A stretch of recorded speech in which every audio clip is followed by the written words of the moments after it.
Hello साथियों, मैं पंकज वैष्णव आप सभी का स्वागत करता हूं मिशन ज्ञान के इस चैनल पर। आज हम जानने वाले हैं बेरोजगारी और गरीबी के बारे में। पहले हम बेरोजगारी के बारे में बात करेंगे, फिर हम देखेंगे गरीबी को।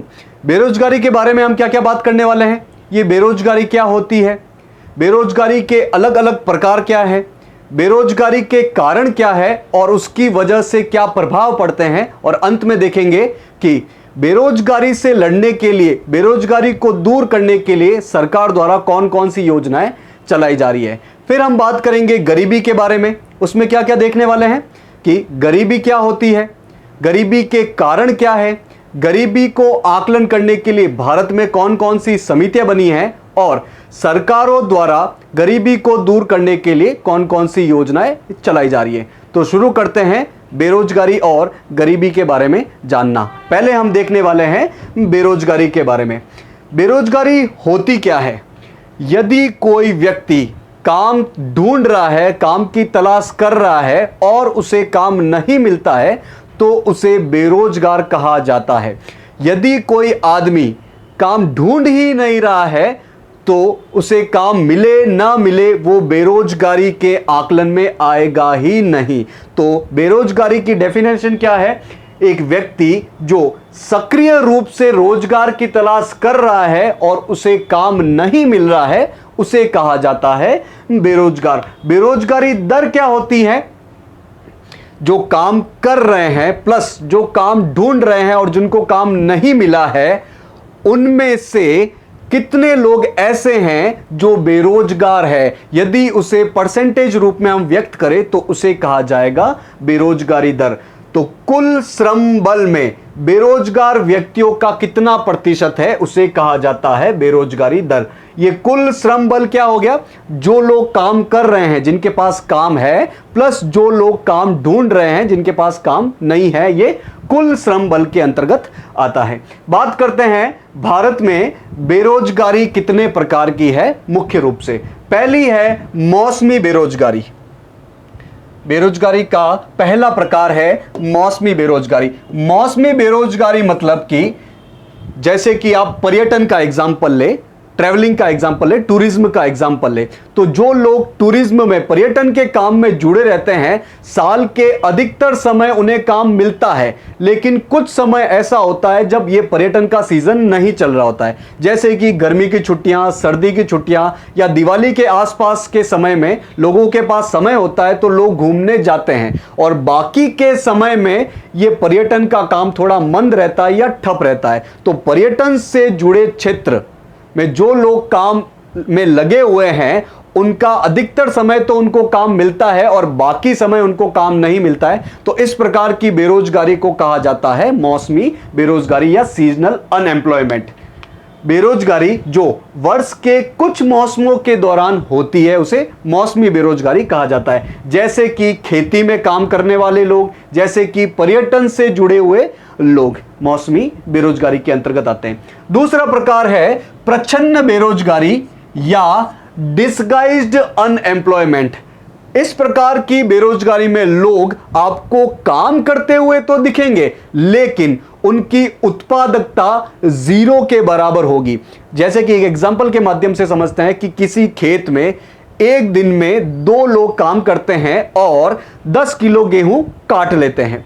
वहीं इन 2 लोगों के परिवार के कुछ लोग आ गए, 3 लोग और आ गए, टोटल 5 लोग हो गए। अब ये 5 लोग भी एक दिन में 10 किलो गेहूं ही काट रहे हैं। तो ये जो 3 लोग एक्स्ट्रा जुड़े हैं इनका कुछ भी कंट्रीब्यूशन नहीं है, इनकी उत्पादकता शून्य है।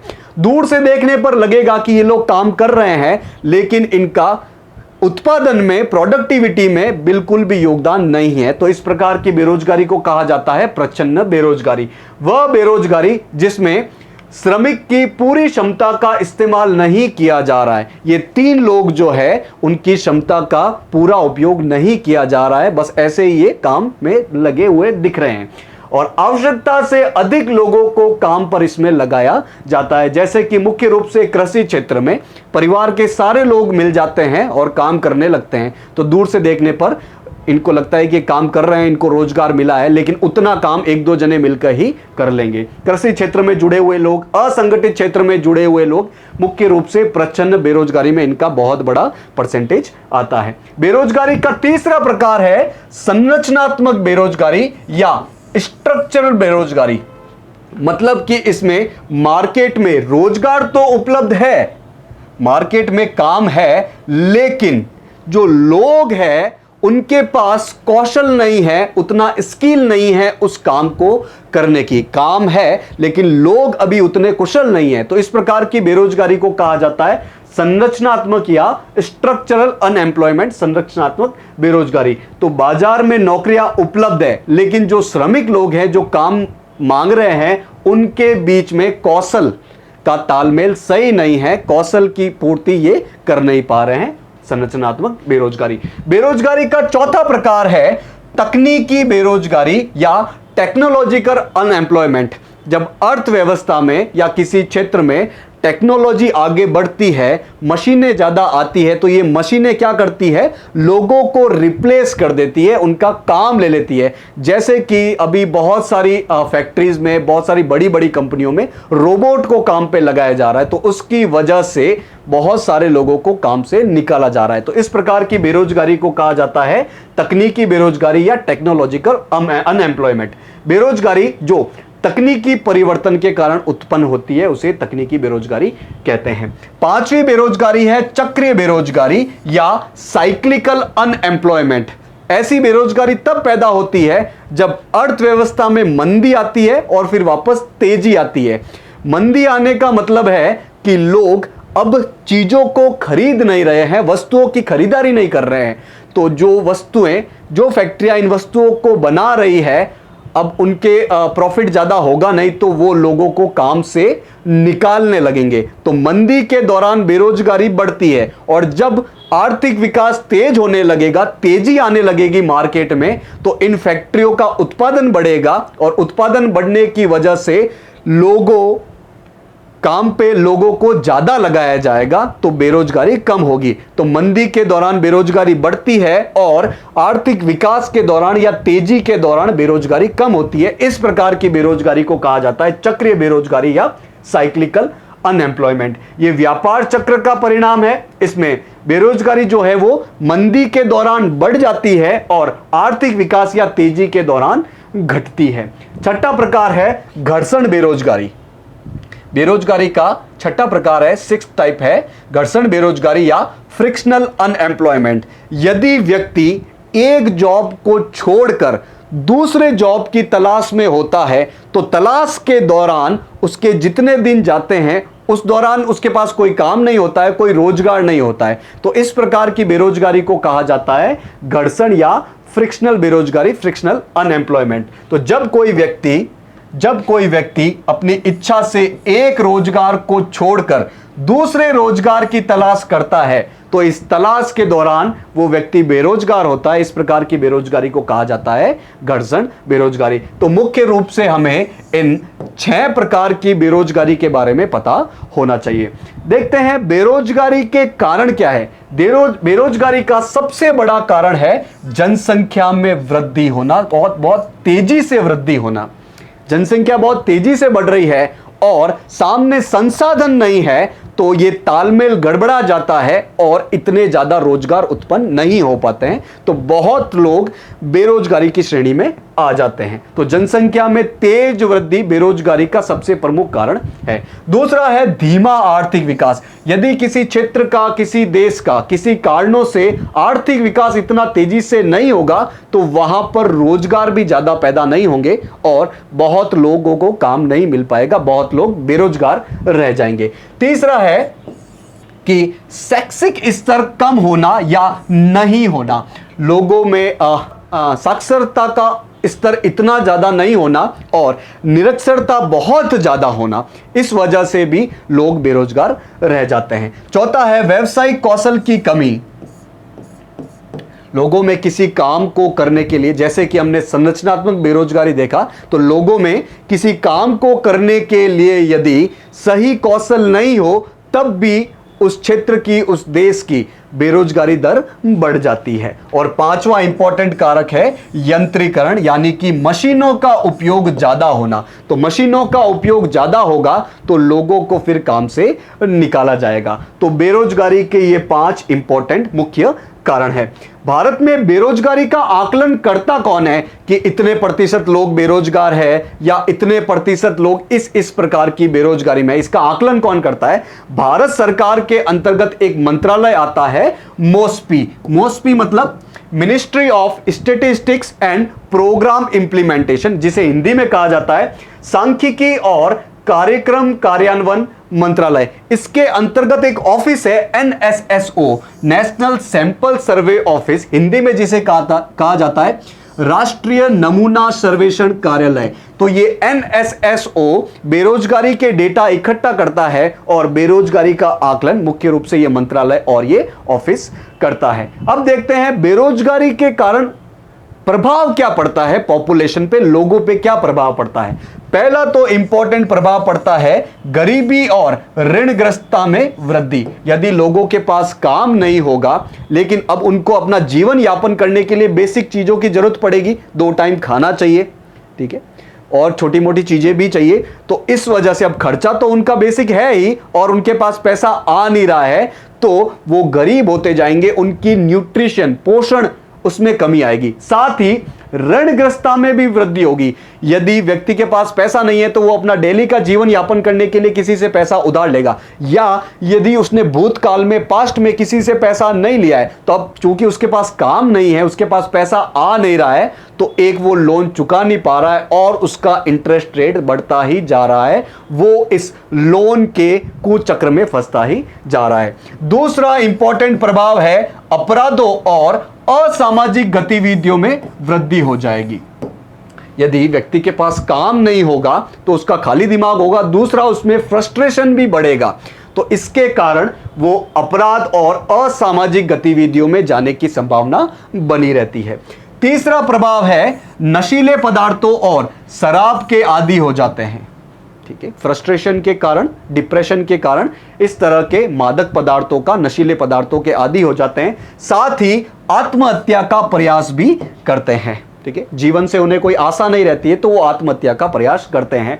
इसके कारण देश के मानव संसाधनों को नुकसान होता है। देखिए, किसी भी देश का सबसे बड़ा संसाधन होता है मानव। यदि मानव ही नहीं होगा तो इस प्रकार का आर्थिक विकास की कोई बात होगी ही नहीं।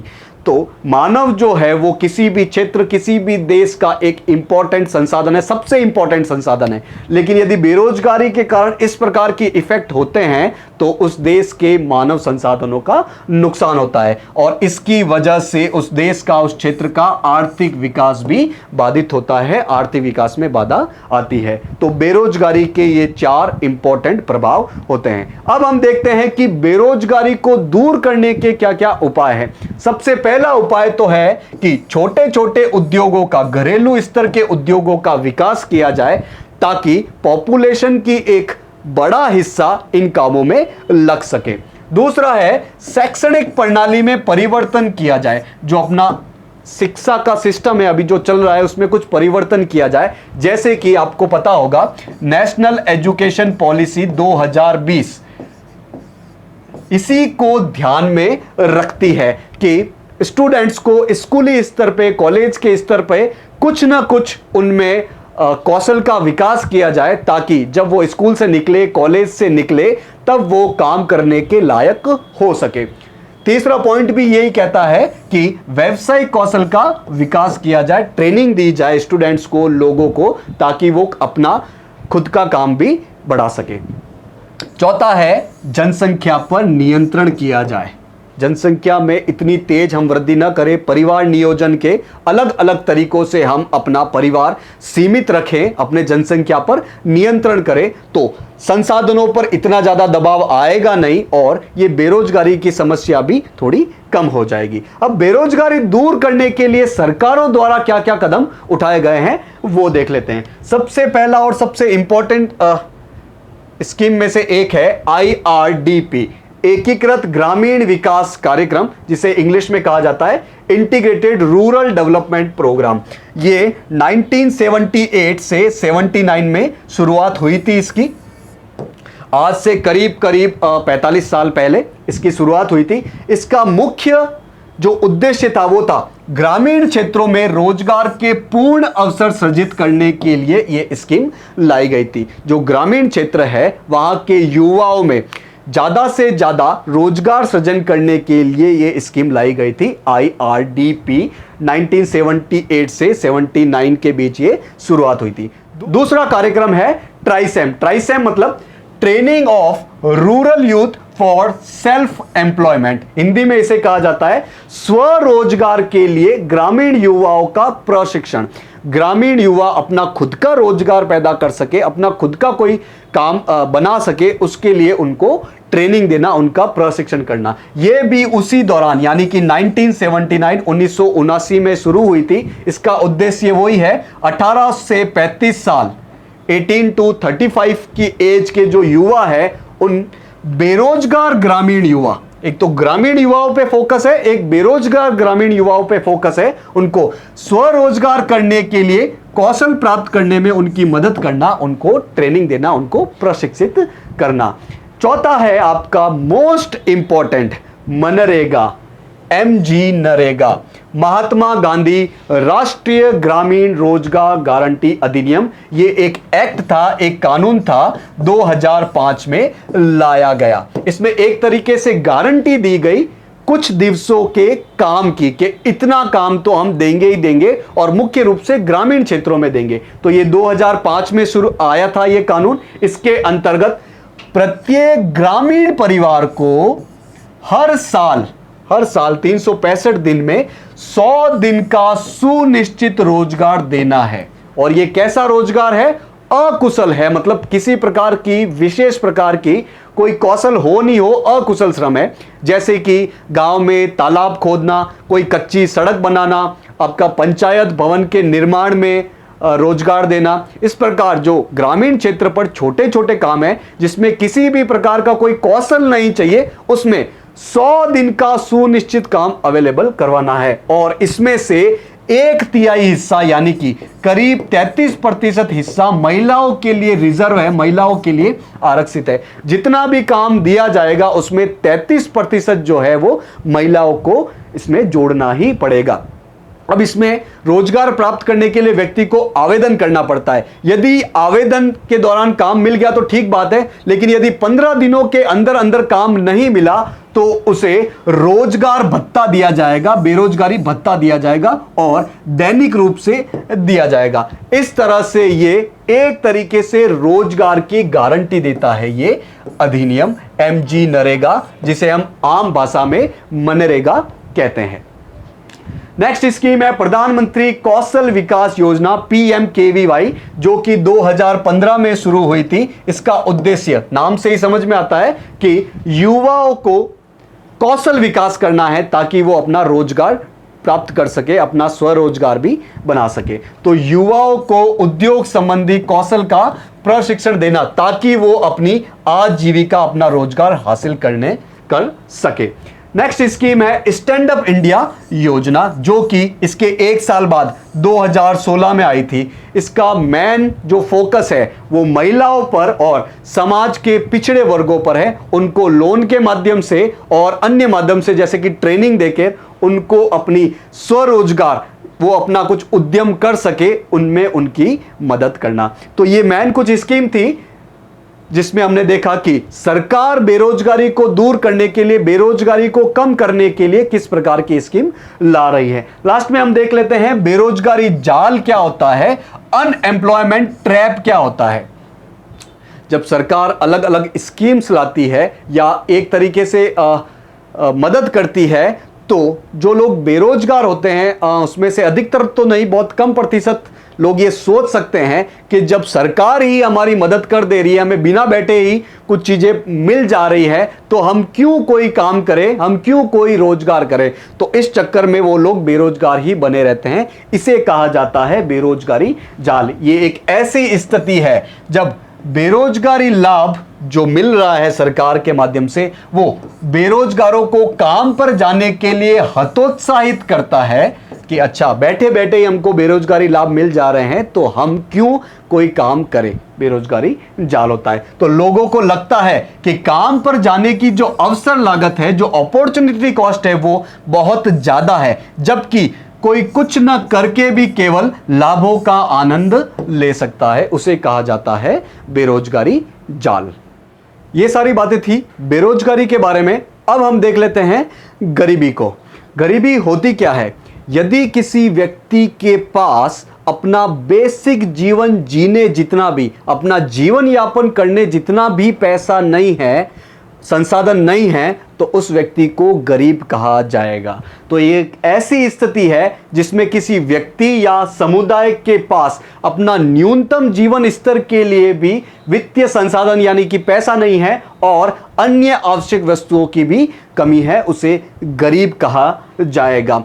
मतलब बेसिकली उसके पास रोजगार नहीं है या रोजगार से आय इतनी कम पैदा हो रही है, इतनी कम मिल रही है कि वो अपनी बेसिक जीवन जीने के लिए, अपना जीवन यापन करने के लिए भी जो आवश्यक वस्तु है, जैसे कि रोटी हो गया, कपड़ा हो गया, पोषण हो गया, इसकी पूर्ति नहीं कर पा रहा है। तो रोजगार से आय का स्तर इतना कम है कि वो अपनी बुनियादी बेसिक मानवीय जरूरतों को भी पूरा नहीं कर पा रहा है। और जब 2011 की जनगणना हुई थी, उसके अनुसार भारत की कुल पॉपुलेशन में करीब 21.9% या मोटे मोटे तौर पर कहा जाए तो 22% आबादी गरीबी रेखा से भी, राष्ट्रीय गरीबी रेखा से भी नीचे है, मतलब बिलो पॉवर्टी लाइन है, बीपीएल है।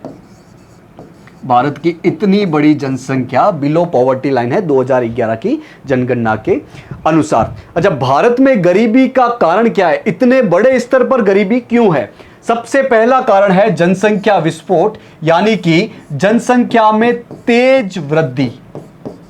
अगर जनसंख्या बहुत तेजी से बढ़ती है और सामने संसाधन ना हो, तो अभी हमने देखा था कि उसके कारण बेरोजगारी भी पैदा होती है और लोगों को अपना बेसिक जीवन यापन करने के लिए भी संसाधन प्राप्त नहीं हो पाते हैं। दूसरा है कम कृषि उत्पादकता। जैसे कि हम जानते हैं कि भारत एक कृषि प्रधान देश है। भारत की पॉपुलेशन का एक बड़ा हिस्सा अपने रोजगार के लिए, अपने जीवन यापन के लिए खेती पर डिपेंडेंट है। और चूंकि खेती, एक तो किसानों के पास इतना जमीन है नहीं, बहुत सारे किसानों के पास, वो सीमांत या छोटे किसान के अंतर्गत आते हैं।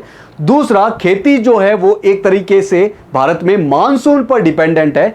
इस वजह से कृषि की उत्पादकता कम है और किसान लोग, बहुत बड़ी जनसंख्या में किसान लोग गरीब रह जाते हैं। तीसरा इंपॉर्टेंट कारक है अकुशल संसाधन उपयोग। संसाधनों का यदि सही तरीके से उपयोग न किया जाए, उसको कुशलता से उपयोग न किया जाए, तो वो जनसंख्या के अधिकतर हिस्से तक पहुंच नहीं पाते हैं और गरीबी बढ़ जाती है। चौथा इंपॉर्टेंट कारक है आर्थिक विकास की कम दर।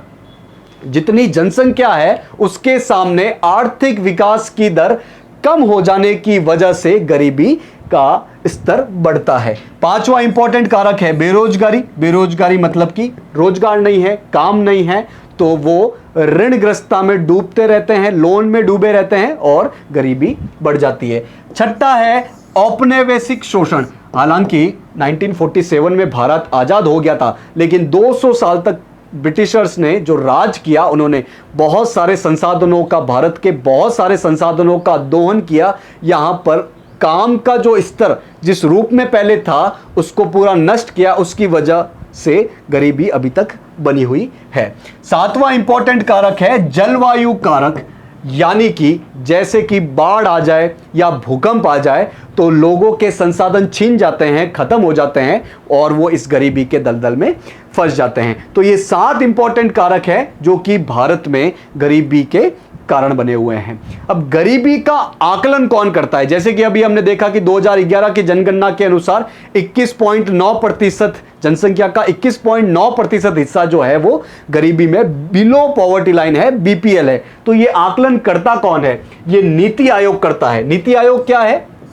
पहले योजना आयोग था, प्लानिंग कमीशन था, लेकिन उसको रिप्लेस कर दिया गया 2015 में और उसके स्थान पर नीति आयोग बना दिया गया। तो ये नीति आयोग भारत में गरीबी का आकलन करता है। अच्छा, इसके पास डेटा कहां से आते हैं? जैसे कि हमने देखा था कि भारत सरकार के अंतर्गत एक मिनिस्ट्री आती है मोस्पी। मोस्पी मतलब ministry of statistics and programme implementation, सांख्यिकी और कार्यक्रम कार्यान्वयन मंत्रालय। इसके तहत जो ऑफिस है NSSO, national sample survey office, मतलब कि राष्ट्रीय नमूना सर्वेक्षण कार्यालय, ये डेटा इकट्ठा करते हैं। डेटा इकट्ठा करके वो गणना करते हैं गरीबी रेखा की और उसके बाद नीति आयोग को वो डेटा प्रोवाइड करते हैं और नीति आयोग इसका आकलन करता है। तो मोस्पी के अंतर्गत NSSO आंकड़े इकट्ठे करेगा, गरीबी रेखा की गणना करेगा और नीति आयोग उसका आकलन करेगा, डेटा जारी करेगा।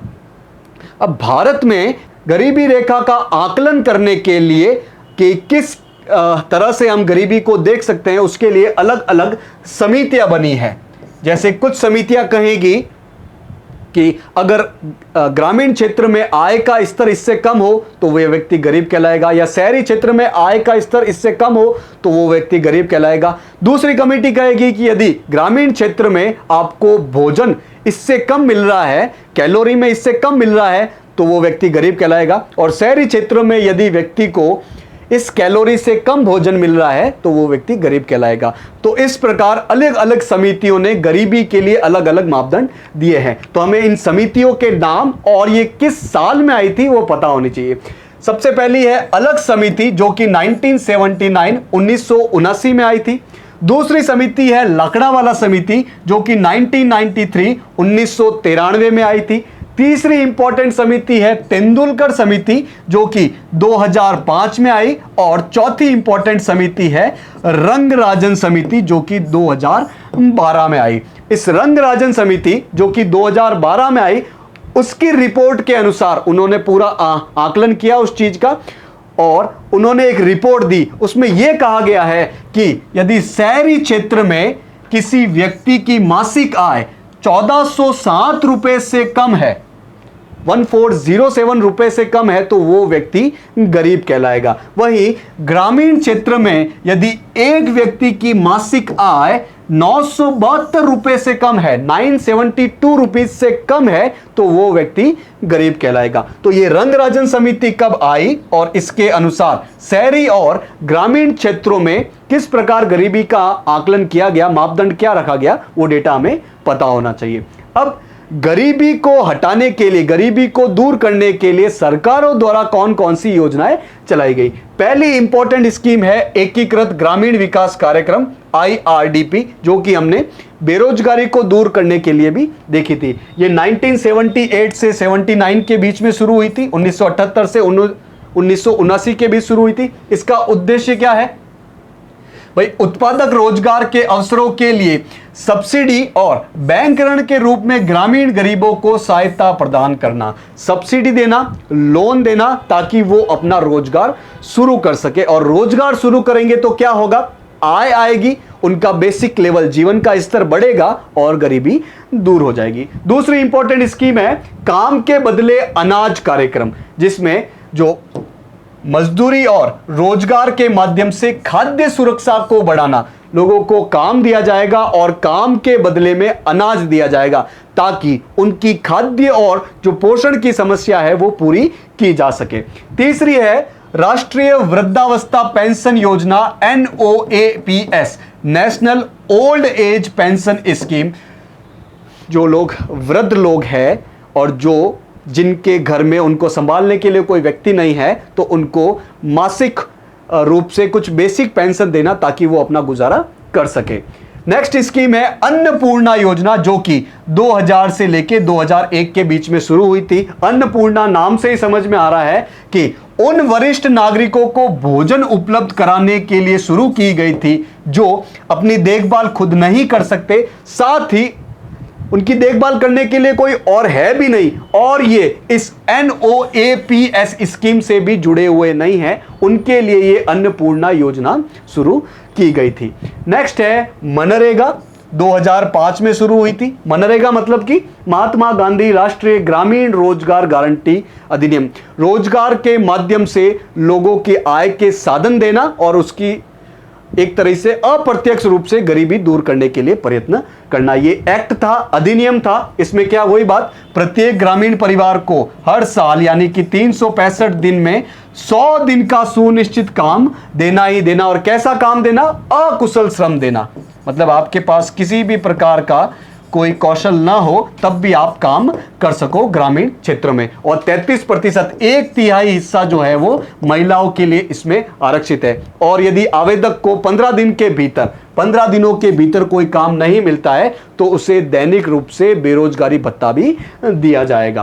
नेक्स्ट है राष्ट्रीय ग्रामीण आजीविका मिशन और राष्ट्रीय शहरी आजीविका मिशन। ये ग्रामीण क्षेत्र के लिए है और ये शहरी क्षेत्र के लिए। इसमें क्या किया जा रहा है? कौशल विकास किया जा रहा है और अन्य उपाय जैसे कि लोन आसानी से मिल सके या ब्याज दर कम हो उस हिसाब से लोन मिल सके, इनके माध्यमों से आजीविका के अवसर, रोजगार के अवसर में बढ़ोतरी की जा रही है ताकि लोगों को रोजगार मिल सके, उनकी आजीविका वो कमा सके और उनकी गरीबी दूर हो सके। तो राष्ट्रीय ग्रामीण आजीविका मिशन, ग्रामीण क्षेत्र में काम वही होगा, कौशल का विकास किया जाएगा, अन्य उपाय किया जाएगा। और राष्ट्रीय शहरी आजीविका मिशन, शहरी क्षेत्र के लिए काम वही होगा, कौशल विकास किया जाएगा और अन्य उपाय का यूज किया जाएगा। नेक्स्ट है प्रधानमंत्री जन धन योजना, जो कि 2014 में आई थी। इसके अंतर्गत उन गरीब परिवारों का, उन गरीब लोगों का खाता खुलवाया जाएगा जिनके पास अभी खाता नहीं है। एक तरीके से वित्तीय समावेशन किया जाएगा, फाइनेंशियल इंक्लूजन किया जाएगा, उनको भी बैंकिंग सिस्टम और अलग अलग फाइनेंशियल सिस्टम का पार्ट बनाया जाएगा ताकि सरकार जो ये योजनाएं ला रही है, जिनमें ये सब्सिडी दे रहे हैं, पेंशन की स्कीम ला रहे हैं, बीमा आदि के भी प्रावधान कर रहे हैं, तो इन बैंक खातों के माध्यम से गरीबों तक ये सारी चीजें प्राप्त हो सके, उन तक पहुंच सके, इसके लिए ये खाते खुलवाए गए 2014 से ही प्रधानमंत्री जन धन योजना के माध्यम से। तो ये एक तरीके से अप्रत्यक्ष रूप से गरीबी को दूर करने की योजना है। तो ये सारी योजनाएं हमने देख ली गरीबी को दूर करने के लिए, और इस प्रकार हमने बेरोजगारी और गरीबी से रिलेटेड जितने भी इंपॉर्टेंट पॉइंट्स हैं वो कवर कर लिए। तो आशा है कि आज की क्लास आपको समझ में आई होगी। मिशन ज्ञान से जुड़ने के लिए आप सभी लोगों का बहुत बहुत धन्यवाद।